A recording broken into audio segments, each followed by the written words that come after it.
Bulletin లో మరో breaking news. అధికారంలోకి వచ్చాక భూ కబ్జాదారుల భరతం పడుతోంది కాంగ్రెస్ సర్కార్.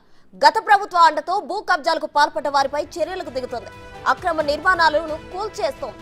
తాజాగా గండిపేటలో కోట్ల రూపాయల విలువ చేసే ప్రభుత్వ భూమిని కబ్జా అయినట్లు అధికారులు గుర్తించారు.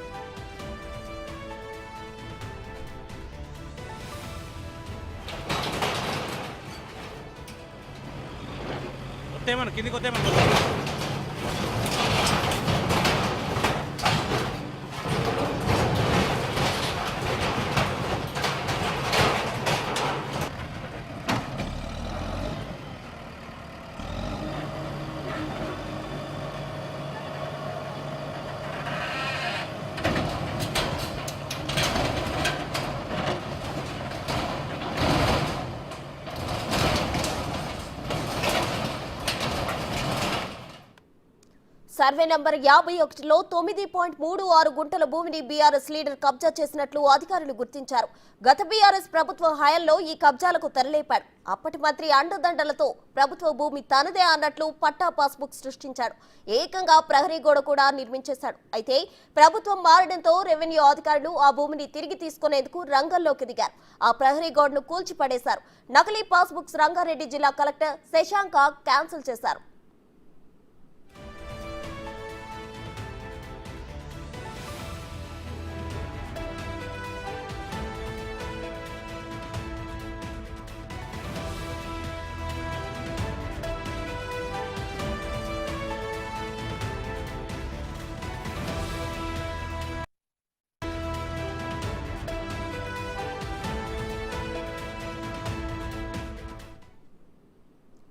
ఇదే అంశానికి సంబంధించి మరిన్ని వివరాలు మా ప్రతినిధి రానా ఫోన్ లైన్ అందిస్తారు. రానా, చెప్పండి. అయితే గండిపేటలో ప్రభుత్వ భూమిని కబ్జా చేసినట్లు తెలుస్తుంది. దీనికి సంబంధించి అధికారులు ఎటువంటి చర్యలు తీసుకున్నారో, ఆల్రెడీ నకిలీ పాస్బుక్లు అవన్నీ క్యాన్సిల్ చేయడం జరిగింది. ఏంటి డీటెయిల్స్ రానా? గత ప్రభుత్వంలో టీఆర్ఎస్ నాయకులు రెచ్చిపోయారు. దాని దగ్గరగానే గండిపేట పరిసర ప్రాంతాల్లో అనేక భూ కబ్జా కేసులు నమోదవుతున్న నేపథ్యంలో ఇప్పుడు తాజాగా కోట్లాది రూపాయలు విలువ చేస్తే దాదాపు 9.36 గుంటల భూమిని టీఆర్ఎస్ చెందినటువంటి వ్యక్తి కబ్జా చేశారు. అది ఎంఆర్ఓ ఆఫీస్ నుంచి కూడా వాళ్ళు తనిఖీలకు వెళ్ళినప్పుడు వస్తు చూసినప్పుడు నివరపోయినటువంటి పరిస్థితి కనపడింది. ఎందుకంటే పట్టా పాస్బుక్లు కూడా అతను సంపాదించాడంటే తనది కానటువంటి భూమి పైన కూడా పట్టా బుక్ అలాగే ధరణిలో కూడా పేరు ఎక్కించుకున్నాడంటే అతను ఎంతో తెలివిగా ఉన్నాడనో అర్థం చేసుకొచ్చినట్టుగా గవర్నమెంట్ ఆఫీసర్ చెప్తున్నారు. అప్పట్లో మంత్రి అండదండలు బాగా ఉన్నాయన్నట్టుగా చెప్తున్నారు.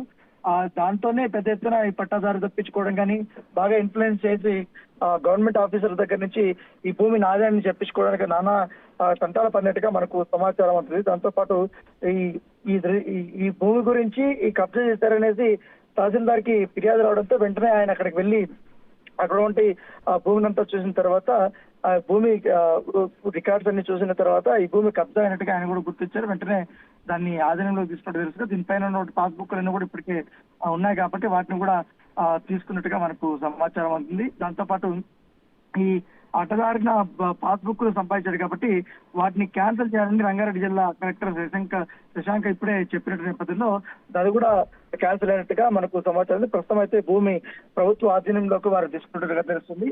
గతంలో అనేక మార్లు గవర్నమెంట్ ఆఫీసర్స్ ఆ భూమి దగ్గరికి వెళ్ళి వారు చెప్పినప్పుడు కానీ ఎవరైతే కబ్జా చేసినటువంటి ఆ బీఆర్ఎస్ లీడర్ మాత్రం వారిని బెదిరించడము తన ఇన్ఫ్లుయెన్స్ అంతా ఉపయోగించి వారిని అటువైపు కూడా రానియకుండా ఆయన చేసినటువంటి పద్ధతులు కనపడుతున్నాయి. అతని పేరు వచ్చి మిత్రకృష్ణ అని చెప్తారు. ఎందుకంటే ఆ గండిపేట ఏరియా ప్రాంతాల్లో బాగా ఫేమస్ అని కూడా వారు చెప్తారు.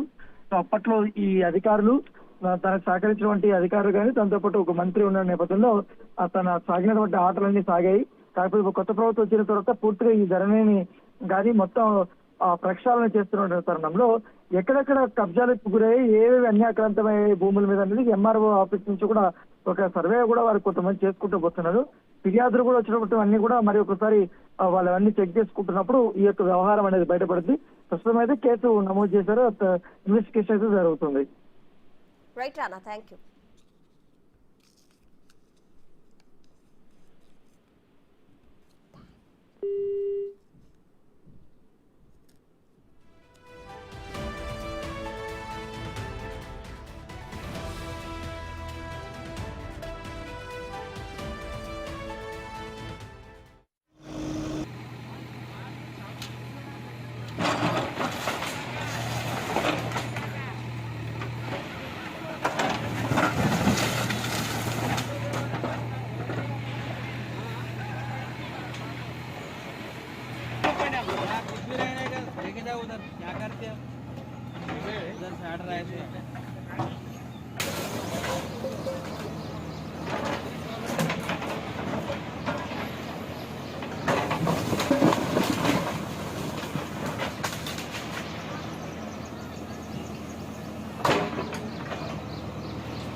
ఆ సినిమాలలో అయినట్టు అయిపోతుంది కదా.